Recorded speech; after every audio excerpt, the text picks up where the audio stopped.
this sport's going to grow is we have to find some synergy between the two entities. And I think we've gotten to that point. Unfortunately, it took 16 months to get here, but I think, level heads have got us to this point to where we can actually work together and grow this sport. I'm very proud of that, and I think Jim feels the same. Jim, I do feel the same. We can get back to focus for me, very big lot, racing, and we spend a lot of time. Well, then not really focused on that so much as we read the piece. So I feel like that we made a very good decision here together, and we have to take the opportunity to continue growing the sport and drop Denny Hamlin, get right to those, and a championship. We need to focus on what we all need to be. What was the impetus that made it today and not earlier? Level heads. In all honesty, when you get to the finish line, sometimes you have to think, not just for yourself, but you got to think about the sport as a whole. And I think both parties got to that point, and we realized that we can have an opportunity to settle this, and we dove in, and we actually did it. Unfortunately, it took us that long, but we got here. That's all that matters. Do you feel like it was worth it? Well, both parties feel like it's worth it because we understand we had to work together. Compromise in every negotiation is one of the toughest things that you can do. And I think that you can say that we both compromised on both of our agendas. And I think we both come to the conclusion that it's better for the sport. There's so much family history wrapped up here, not just for you, Mr. France, but also for you, Mr. Jordan. Can you talk about just what it means to you from a legacy point of view? Well, I grew up watching his father build this sport, and I didn't want to have to tear it down. I don't think he wanted to be torn down, but I think under calmer circumstances, we actually voiced what our interests may have been, collectively. And at the end of the day, we reached some type of compromise. And to me, that's in every negotiation. That's in every, agreement. I'm very happy we stand on this step to move forward as opposed to moving.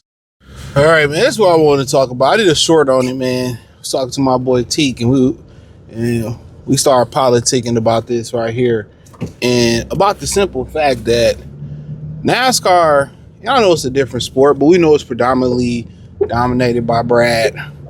Has 3 black owners, majority black owners. They own the team. Brad Daughtry was the first out the crew. He played for the Cavs. I heard, according to my boy Latique, he, for the most part, convinced Michael Jordan to get into it. They close. I think they might have North Carolina connection. And then Floyd Mayweather has the money team. Now, what brought this apart was Michael Jordan basically won a lawsuit. Basically they wasn't playing fair and had equality with the black team. They wasn't on equal playing fields, right? And he sued. And they settled out of court. So basically NASCAR admitted guilt, right? And there ain't no mystery about, NASCAR, how Bubba Watson got treated, you know what I'm saying? All that stuff. They don't want us in. What's so funny is they don't want black faces in white spaces, right? But then again, when we have our own black spaces, they like to come in our spaces. That's just a fact. Whatever we do, they want to come in and steal it, to be honest, not just be a part of it. They act like they want to be a part of it, but then they steal it. You know what I'm saying? But you look at the NHL, Major League Baseball, NBA, NFL combined, they don't have one black majority owner. But in the majority, on the flip side of it, NFL and NBA is like at least 75% black, and probably a lot higher. I'm just throwing out a rational number. You know what I'm saying? And you don't have one black majority owner that owns one of those teams. You have minorities, but you don't have majority in NHL and Major League Baseball. And they've done numbers to keep us out of Major League Baseball and the National Hockey League Association. They've done numbers to keep us out of that. Let's be real. They've done numbers to keep us out of those leagues. So we don't expect anything. They made baseball so expensive, and so unappealing. That's why they don't want to modernize baseball. They don't want the brothers to get into it. And the only way you can modernize it is with the brothers, but that's a different conversation. but we don't have any ownership representation. And a lot of times when you start talking about, why ownership is important amongst, the black community, it's a simple fact because owners hire people that they're familiar with. That's it. Once you work in, once you young bucks work in corporate America or corporate, just in a world, you will know it's a lot of people that's in places, regardless of DEI, right? It's a lot of people that's in places that they shouldn't even be in, regardless of color. It's a lot of people that got jobs that don't even know how to do the job. And they have the job because of who they know or what they look like.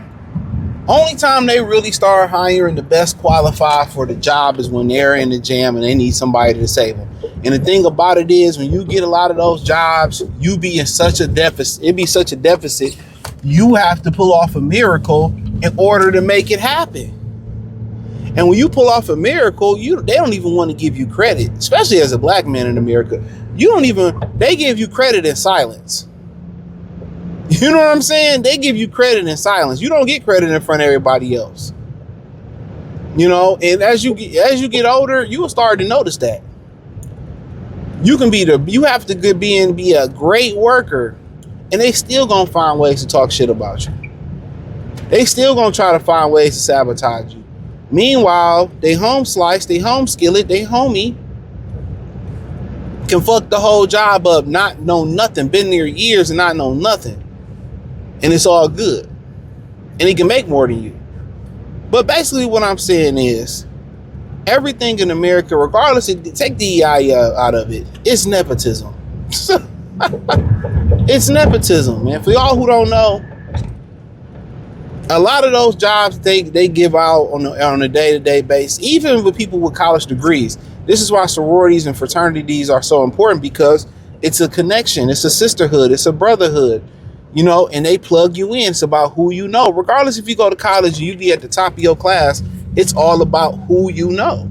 And unfortunately, it's fucked up. It's fucked up. It's about who you know. And I find it amazing that we have zero representation and don't nobody care. But then again, you got black people beefing with black people. You got the women beefing with the man, and you got the men beefing with the man until brothers get on cold, man, with each other, which is not gonna happen because it's just too many tribes of brothers. The tribe of brothers and 50% of black men, according to the statistics, are middle class, but those are the silent 50%. Because it doesn't matter. Those are the married guys, the active fathers, or the guys who just chose just to be like, I'm gonna be single and just flat. These are the silent stories that you never hear about. The majority of the other ones are either virgins or they the Pookies and the Ray Rays, or the athletes, very small, them type of dudes. And they are the representation of us. They take the worst of us, and that's the representation. But until, brothers get together and stick together, and we don't have the Coons, we don't have the Glocktaviuses, and we hold each other accountable, but it's going to be hard to do without the women. Because this country empowers women with children. After a while, after they damage they damage a kid so much, it's, you can't bring them back you can't salvage them. You can't salvage them. But I just think it speaks volumes to the disparity. And then you have, guys, around here, the YouTube streets that say, because they feel like they made it, you know what I'm saying, that systematic oppression doesn't exist. It does exist. How many times have we seen people, that lady with the Michelle or the Michelle hair oil, go read her story. If you create it, they will take it. Look at Versus. They created it, they took it. So when you start hearing people talking about it ain't no systematic oppression, you hear black males start talking about it, they're tether. A lot of times they're tether. I'm telling you, 95% of the time, them dudes is tethers. Because for you to live in this country and to have a platform and claim to be educated or claim to be a C student, even the average black male knows about everything that happened in this country to us. And it's still happening today. The sister that created the Matrix In the Terminator, did you know they stole that from her when she won a lawsuit?